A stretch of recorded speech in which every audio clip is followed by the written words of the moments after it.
Sir ఇప్పుడు జనరల్‌గా కొంతమందికి లేని వాళ్ళు ఉన్నట్లు కనబడుతూ ఉంటారు. లేకపోతే పక్కన ఎవరు లేకపోయినా గానీ వాళ్ళతో ఏదో మాట్లాడుతున్నట్లు ఫీల్ అవుతూ ఉంటారు. వాళ్ళలో వాళ్ళేదో ఊహించుకుంటూ వాళ్ళతో పాటు ఇంకెవరో ఉన్నట్టు ఊహించుకుంటూ బ్రతుకుతూ ఉంటారు. సో, దాన్నసలేమంటారు?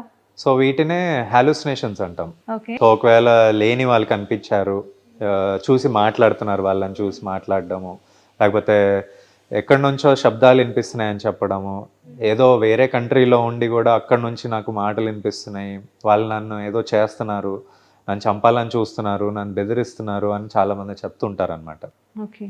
వీటినే మనము విజువల్ హాలుసినేషన్స్, ఇంకా ఆడిటరీ హాలుసినేషన్స్ అంటాం అనమాట. హ్మ్. విజువల్ హాలుసినేషన్స్ అంటే లేనివి కనిపించడము, లేని మనుషులు కనిపించడము, అవన్నీ విజువల్ హాలుసినేషన్స్ అంటాం. ఒకవేళ చెవులో మాటలు వినిపించడము, ఇవన్నీ ఆడిటరీ హాలుసినేషన్స్ అంటాం.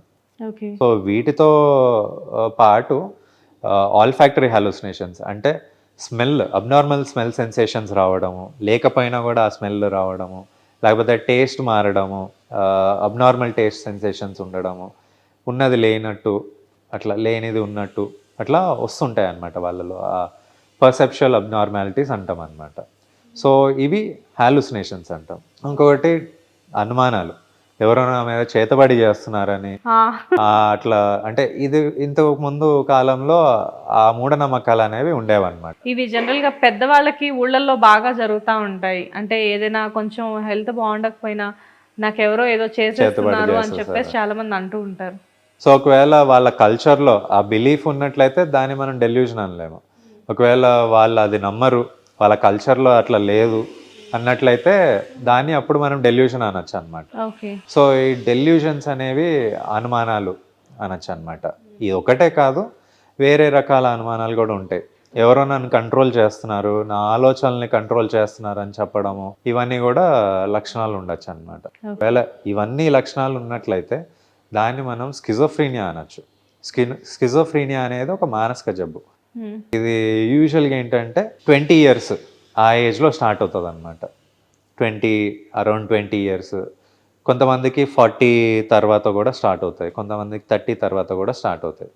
సో వాళ్ళ ఏజ్ బట్టి వాళ్ళ ఇంటెన్సిటీ ఇంకా సివియారిటీ అనేది డిపెండ్ అవుతుంది అనమాట. ఓకే. సో, నెక్స్ట్ ఇలా కాకుండా కొంతమందికి కలలకు కూడా చాలా ప్రభావితం అవుతారు. అంటే మనకి చాలా ఇష్టమైన వాళ్ళని వాళ్ళు మన పార్ట్నర్స్ అవ్వచ్చు, లేకపోతే మన సిబ్లింగ్స్ అవ్వచ్చు, పేరెంట్స్ అవ్వచ్చు. వాళ్ళని ఏదో చేస్తున్నట్లు కలలు రావడం జరుగుతూ ఉంటది. సో, దానికి రీజన్ ఏంటి సార్? సో వాళ్ళు ఒకవేళ అంటే డే టైంలో బాగా ఎక్కువగా అంటే ఎక్కువగా సమస్యల్లో ఉన్నప్పుడు కానీ, డిప్రెషన్లో ఉన్నా కూడా ఇట్లాంటి నైట్ మేర్స్ అనేవి చూస్తుంటాం. హ్మ్.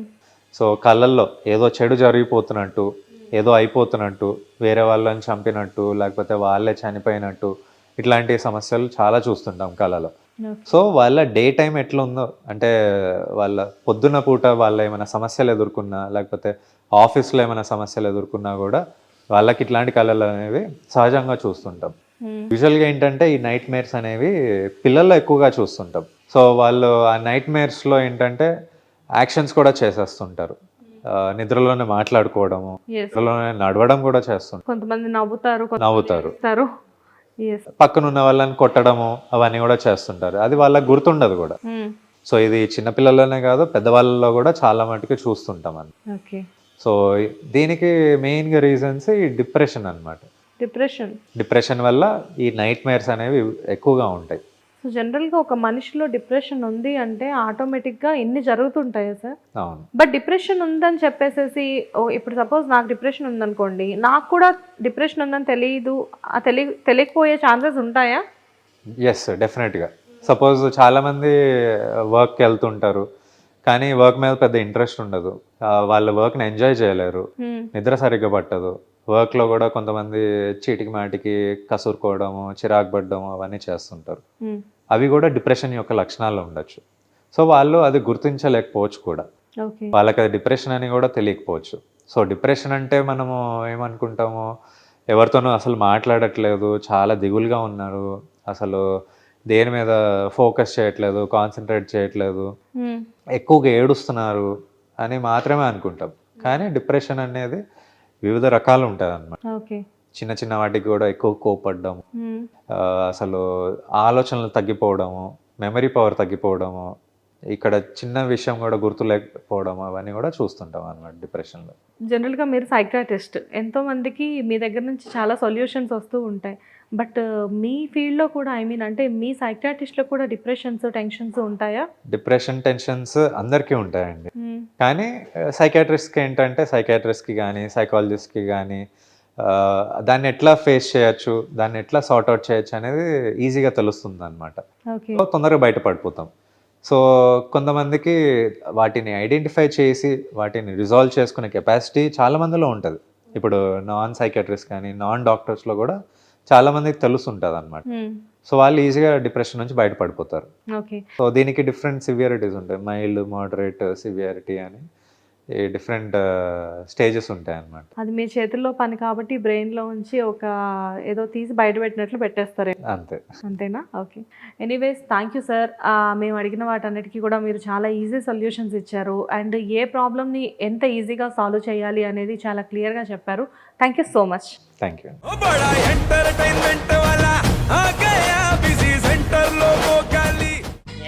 సక్కు సక్కేంద్ర సక్కు సక్కు బాయ్ బాయ్ బాయ్ బాయేంద్ర భార్గవ్ బాయ్ బాయ్. గిరాకొచ్చే టైం ఏంది? కస్టమర్లు వస్తున్నాడు, రేటు కలిపి గురి. కస్టమర్లు వస్తున్నారు కదా, మాత్రం పొగరు ఉంటుంది మరి. తగ్గించేద్దాం పొగర్ని. డబ్బులు కట్టేస్తావేంటి కొంప తీసి? లేదు, కస్టమర్లు ఆపేద్దాం. పదా మరి మన బిజినెస్ స్టార్ట్ చేద్దాం.